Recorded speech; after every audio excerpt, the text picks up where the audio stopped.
नमस्कार, मैं हूं आकांक्षा। आप देख रहे हैं स्वराज एक्सप्रेस। खबरों की शुरुआत करेंगे सुर्खियों के साथ। राजस्थान के मौजूदा हालात पर राहुल गांधी का ट्वीट। संविधान के आधार पर जनता की आवाज से चलेगा लोकतंत्र। सोमवार को देश भर में कांग्रेस का हल्ला बोल। राजस्थान में संवैधानिक संकट पर कांग्रेस के 5 सवाल। सरकार की मांग पर सत्र क्यों नहीं, बुला रहे राज्यपाल। बीजेपी का जवाब, राज्यपाल के खिलाफ बयानबाजी दुर्भाग्यपूर्ण। करगिल पर मन की बात में बोले पीएम मोदी, भारत कभी नहीं भूल सकता करगिल युद्ध। पाकिस्तान ने की थी पीठ में छुरा घोंपने की कोशिश, बहादुर जवानों को नमन।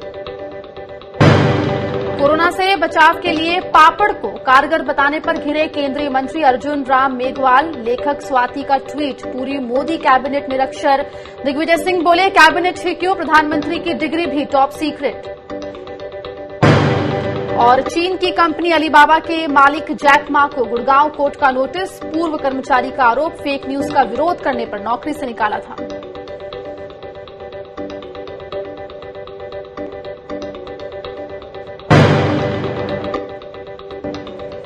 भारत चीन के बीच सीमा पर जारी तनाव के बीच चीन की कंपनी अलीबाबा और उसके अरबपति मालिक जैक मा को गुरुग्राम की एक अदालत ने नोटिस जारी किया है। गुरुग्राम डिस्ट्रिक्ट कोर्ट की सिविल जज सोनिया शिवखंड ने अलीबाबा और उसके संस्थापक जैक मा समेत 12 लोगों को समन जारी किया है। 29 जुलाई तक खुद या वकील के जरिए पेश होने के लिए उन्हें कहा गया है। साथ ही अदालत ने कंपनी और उसके अधिकारियों को 30 दिन के भीतर लिखित जवाब देने को भी कहा है।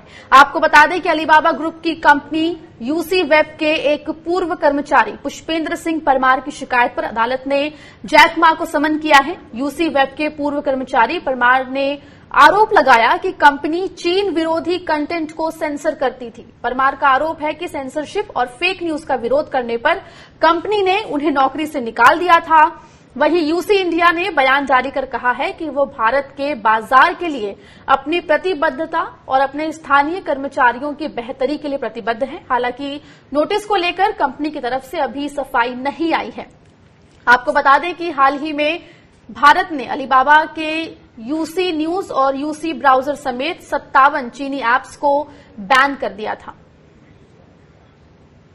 कोर्ट ने हमारी बहस सुनने के बाद 12 डिफेंडेंट्स, जिसमें कि अलीबाबा ग्रुप के फाउंडर व ex chairman Shri Jack Ma को भी समन किया है अगली तारीख के लिए, जो कि 29 जुलाई 2020 है। उस तारीख को ये डिफेंडेंट्स या तो खुद पेश हो सकते हैं या किसी वकील के थ्रू कोर्ट में पेश हो सकते हैं। इन लोगों को 30 दिन के अंदर अंदर अपना जवाब दावा या कि रिटन स्टेटमेंट कोर्ट में दाखिल करना है। बीकानेर के सांसद और केंद्रीय संसदीय कार्य मंत्री अर्जुन राम मेघवाल इन दिनों एक पापड़ की लॉन्चिंग के बाद घिर गए हैं। उन्होंने कोरोना को भगाने के लिए एक नया पापड़ की लॉन्चिंग करते हुए यह दावा किया है कि कोरोना से लड़ने में ये पापड़ असरदार है। मेघवाल का दावा है कि पापड़ में वो सभी गुण मौजूद हैं जो कोरोना को परास्त करने में सहायक है। कांग्रेस के वरिष्ठ नेता दिग्विजय सिंह ने इसे लेकर पीएम मोदी पर भी निशाना साधा है। दिग्विजय सिंह ने पत्रकार और लेखिका स्वाति चतुर्वेदी के ट्वीट के वीडियो को रिट्वीट करते हुए लिखा कि स्वाति सिर्फ कैबिनेट ही क्यों, यहां तक कि पीएम की शैक्षणिक योग्यता भी रहस्य है। हम आपको बता दें कि स्वाति चतुर्वेदी ने अर्जुन मेघवाल की ओर से ब्रांडिंग का टाइम्स नाउ की खबर का स्क्रीनशॉट लगाया था, जिसमें स्वाति ने लिखा कि मोदी कैबिनेट संभवतः भारतीय इतिहास के सबसे निरक्षर कैबिनेट है।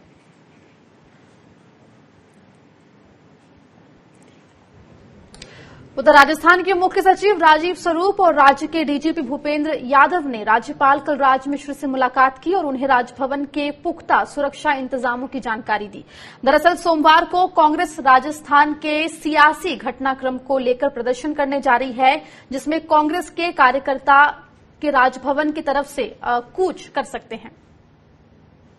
हमारे संवाददाता रामस्वरूप अधिक जानकारी लेकर हमारे साथ जुड़ गए। रामस्वरूप, तो लगातार जो सियासी हलचल है राजस्थान में बढ़ती जा रही है और अब राज्यपाल से जो है वो मुलाकात यहां पर हुई है। क्या कुछ इस मुलाकात में बात कही गई है? सचिव जो रामस्वरूप माफ कीजिएगा, सचिव राजीव स्वरूप ने जो मुलाकात की है राज्यपाल से, उसमें देखिए, कल कांग्रेस का पूरे प्रदेश में देश में जो आह्वान किया हुआ है गवर्नर हाउस के घेराव का, तो राजस्थान में भी गवर्नर हाउस के घेराव प्रस्तावित है। तो ऐसे में राज्यपाल महोदय ने मीटिंग ली है, आज डीजीपी को बुलाया है और साथ में मुख्य सचिव को बुलाया है। सुरक्षा के लिहाज से मीटिंग ली गई है। साफ तौर पर कहा गया है कि किस तरह का जो अरेंजमेंट है कल का रखा जाए, वो बात हुई थी। दूसरी बड़ी बात ये थी कि प्रदेश में जिस तरह से कोरोना का हालात बना हुआ है, तो उसको लेकर भी मुख्य सचिव से कोरोना के संबंध में जो है पूरी चर्चा की थी। तो कह सकते हैं कि राज्यपाल ने मुख्य सचिव और डीजीपी दोनों से ही जो है कमांड रूप से कोरोना को लेकर के बातचीत की और साथ में ही मुख्य रूप से जो कल का प्रदर्शन होने वाला है प्रसार की तरफ से, तो उसको लेकर के चर्चा की गई कि व्यवस्था के इंतजाम जो है ठीक तरह से किया जाए। जी रामस्वरूप, शुक्रिया इस तमाम जानकारी के लिए। राजस्थान के संवैधानिक संकट को लेकर कांग्रेस पार्टी देश भर में विरोध प्रदर्शन भी की तैयारी कर रही है। सोमवार को कांग्रेस का देशव्यापी प्रदर्शन होगा। कांग्रेस का कहना है कि बीजेपी के संविधान और लोकतंत्र विरोधी कदमों के खिलाफ प्रदर्शन किया जाएगा। 27 जुलाई को सभी प्रदेशों के राजभवन के बाहर कांग्रेस कार्यकर्ता प्रदर्शन करेंगे।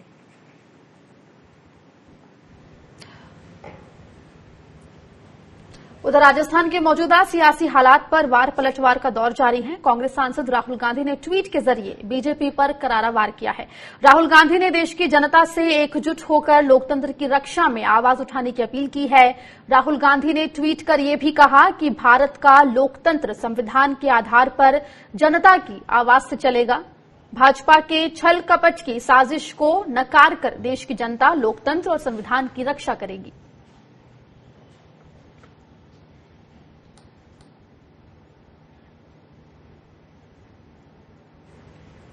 राहुल गांधी के बयान पर बीजेपी ने पलटवार किया है।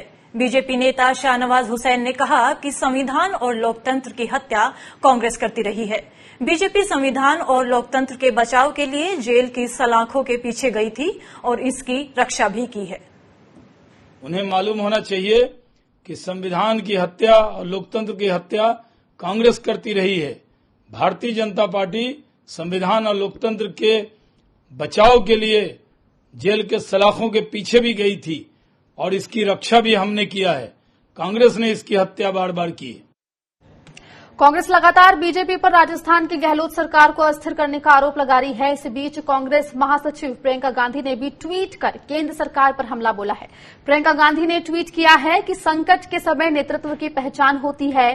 कोरोना के राष्ट्रीय संकट में देश को जनहित में काम करने वाले नेतृत्व की जरूरत है, मगर केंद्र की भाजपा सरकार ने जनता द्वारा चुनी गई सरकारों को गिराने की कोशिश कर अपनी मंशा और अपना चरित्र साफ कर दिया है। जनता जवाब देगी।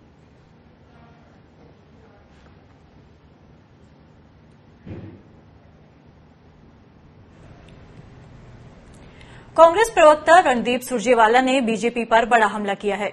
सुरजेवाला ने ट्वीट कर कहा, पहले मध्य प्रदेश व अब राजस्थान में प्रजातंत्र की दिन दिहाड़े हत्या का भाजपाई षड्यंत्र बेनकाब हो चुका है। क्या प्रजातंत्र दिल्ली दरबार की दासी है? क्या बहुमत दिल्ली के हाथों की कठपुतली है? क्या वोट के शासन के मायने नहीं है? अगर नहीं तो मिलकर आवाज उठाएं। Speak up for democracy. क्या इस देश में वोट का शासन रहेगा? क्या इस देश में बहुमत दिल्ली के सत्ताधारियों के हाथ की कठपुतली बन जाएगा?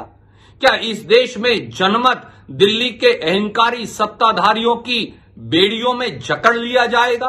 क्या इस देश में विधायकों को खरीद फरोख्त से निष्ठा बदलवाकर सरकारों को गिरा दिया जाएगा? क्या इस देश में जनता के वोट की कोई कीमत नहीं? क्या संवैधानिक पदों पर बैठे लोग अपनी जिम्मेवारी का निर्वहन करने की बजाय दिल्ली दरबार के आगे सर झुकाए नतमस्तक होते रहेंगे? सवाल ये है, अगर आपको ये विश्वास है कि प्रजातंत्र जिंदा रहना चाहिए, किसी भी दल का शासन हो, तो आइए राजस्थान की कांग्रेस सरकार को गिराने के भाजपाई षड्यंत्र के खिलाफ आवाज बुलंद कीजिए। उधर कांग्रेस नेता अजय माकन ने बीजेपी और केंद्र सरकार पर बड़ा हमला किया। उन्होंने कहा कि बीजेपी चुनी हुई सरकार को गिराने की कोशिश कर रही है, लेकिन कांग्रेस सड़क पर इसके खिलाफ लड़ाई लड़ेगी। अजय माकन ने मौजूदा संकट पर 5 सवाल भी पूछे हैं।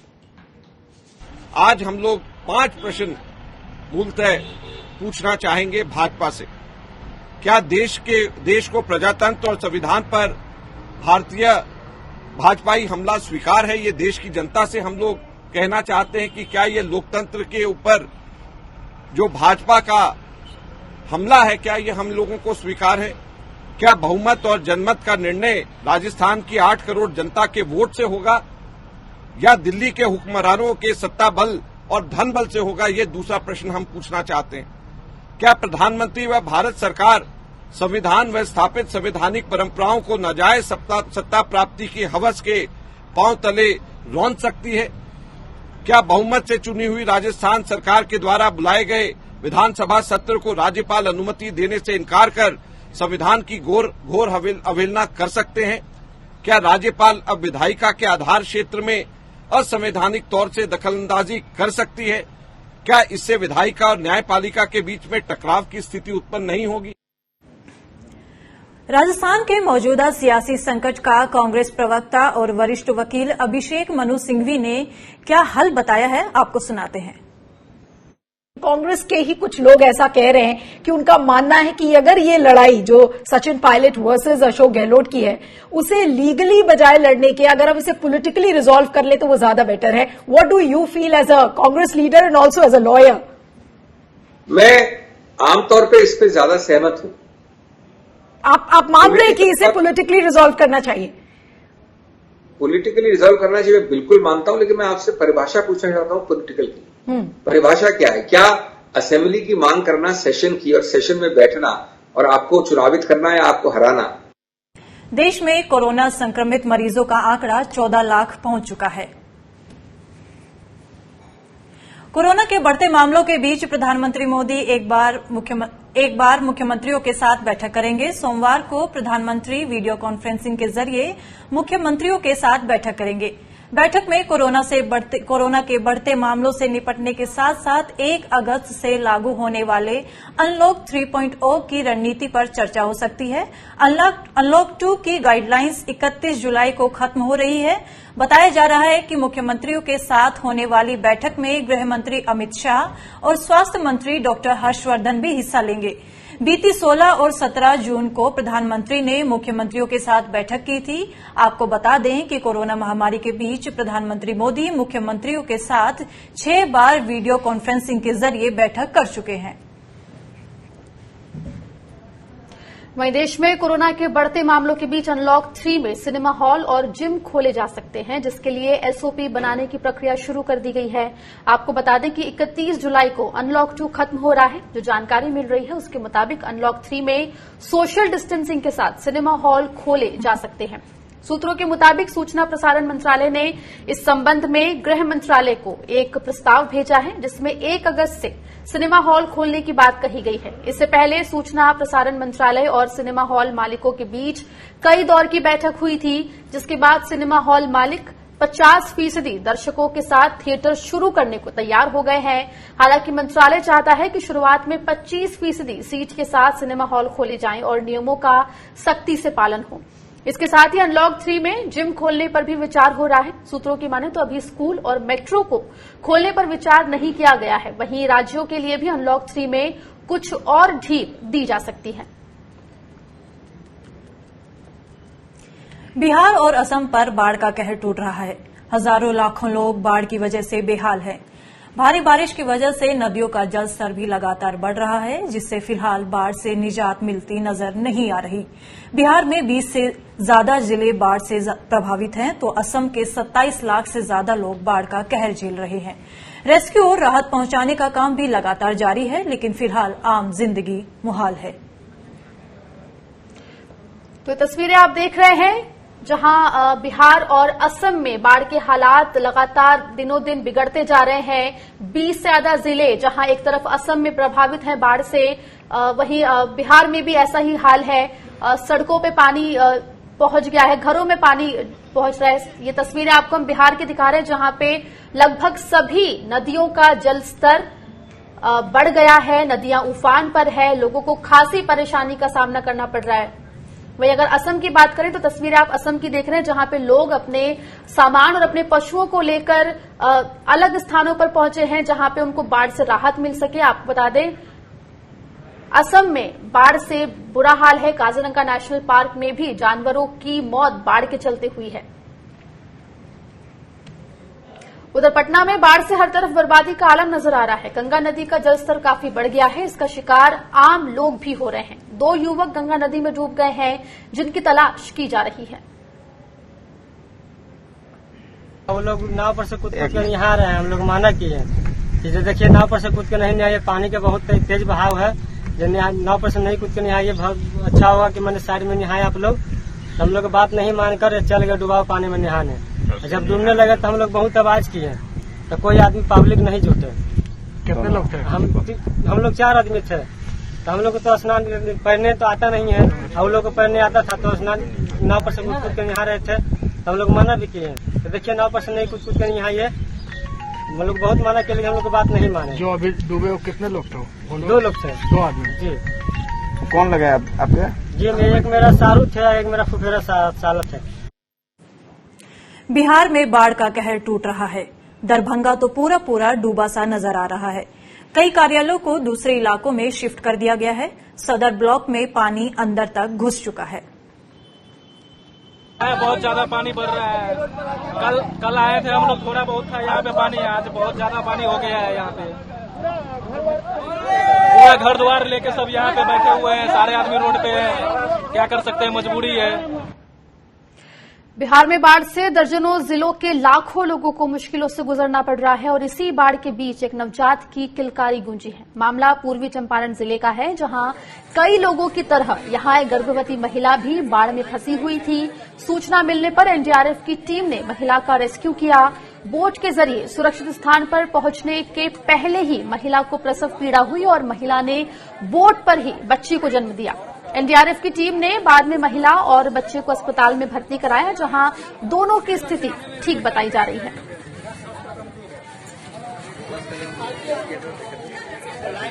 तो ये तस्वीरें आप देख रहे हैं बिहार की, जहां पर एक महिला की डिलीवरी रेस्क्यू ऑपरेशन के वक्त हुई। आपको बता दें कि बाढ़ के चलते ये महिला फंसी हुई थी बाढ़ में, जिसे रेस्क्यू करने के लिए एनडीआरएफ की टीम पहुंची थी और रेस्क्यू ऑपरेशन के दौरान ही इस महिला ने बोट पर एक बच्चे को जन्म दिया।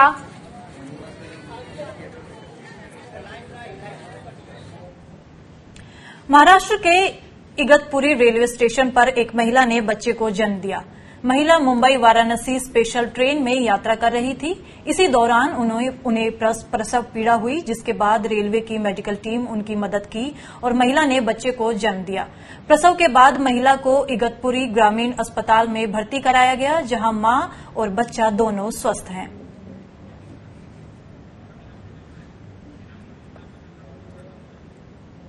वडोदरा में कोरोना मरीजों की एम्बुलेंस रोकना लोगों को भारी पड़ गया।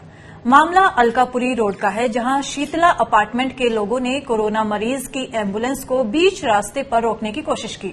मौके पर पहुंची पुलिस ने लोगों को समझाने की कोशिश की, लेकिन नाराज लोगों ने उनकी बात नहीं मानी, जिसके बाद सियाजीगंज पुलिस ने बड़ौदा इमेजिंग सेंटर के डॉक्टर की शिकायत पर मामला दर्ज कर 13 लोगों को गिरफ्तार कर लिया है। मिली और मैं भी वहां गया। वहां जाके हमने सबको समझाया, वहां के रईसों को, कि भाई आप ऐसा नहीं कर सकते हैं। लेकिन वो लोग ऐसा बोल रहे थे कि भाई यहाँ पे कोविड के पेशेंट का एग्जामिनेशन होता है, तो हमको भी कोविड होने का डर है। उस दौरान एक एम्बुलेंस आई जिसमें पेशेंट था। उस रईसों ने उस एम्बुलेंस को अंदर जाने नहीं दिया। फिर पुलिस ने उसमें दरमियानगिरी करके एम्बुलेंस को अंदर जाने दिया और पेशेंट का परीक्षण करवाया। इस बारे में बड़ौदा इमेजिंग सेंटर के डॉक्टर वीरेंद्र शाह ने सयाजीगंज पुलिस थाने में फरियाद दर्ज करवाई और उस फरियाद के तहत सयाजीगंज पुलिस ने 13 आदमियों को अरेस्ट किया है। आइए अब देखेंगे खबरें छत्तीसगढ़ से।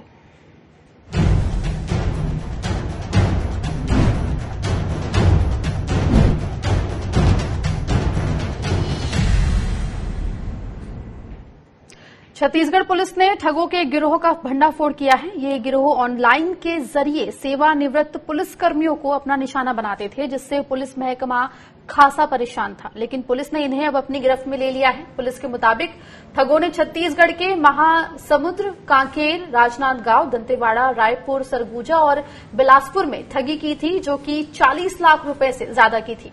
पुलिस के मुताबिक ये लोग खुद को पेंशन अधिकारी बताते थे। फिलहाल पुलिस पकड़े गए ठगों से पूछताछ कर रही है। छत्तीसगढ़ के गृह मंत्री ताम्रध्वज साहू ने ऐलान किया है कि बरसात में भी जंगलों में सर्चिंग जारी रहेगी और नक्सली विरोधी अभियान को जारी रखा जाएगा। ताम्रध्वज साहू ने कहा कि नक्सली सरकार की कार्रवाई से घबराए हुए हैं, इसलिए अपने लोगों को मनोबल बनाए रखने के लिए वो पर्चे फेंक रहे हैं और शहीद सप्ताह मनाने जैसा शब्द इस्तेमाल कर रहे हैं। लगातार इन 1.5 वर्षों में हमारी फोर्स ने अपनी दबिश बढ़ाई है। सर्वाधिक नक्सली मारे गए हैं, सर्वाधिक वेपन्स हम लोगों ने जब्त किए हैं, सरेंडर भी काफी लोगों ने किया है। उसके कारण नक्सलियों में भय है और वो चाहते हैं कि ऐसा ना हो, उस पर रोक लगाना चाहते हैं और रोक लगाने के दृष्टिकोण से वो भय का वातावरण बनाने के लिए ये सब प्रयास कर रहे हैं। लेकिन वहाँ की जनता अब जागने लगी है, जागरूक हो चुकी है, अंदर तक हम पहुँच रहे हैं और इसलिए उसमें डरने घबराने की जरूरत नहीं है। जहाँ तक बरसात के हमारे मूवमेंट का है या योजना का, तो नक्सली गतिविधियों के विषय में जो हमारा मूवमेंट होता है वो गोपनीय रहती है।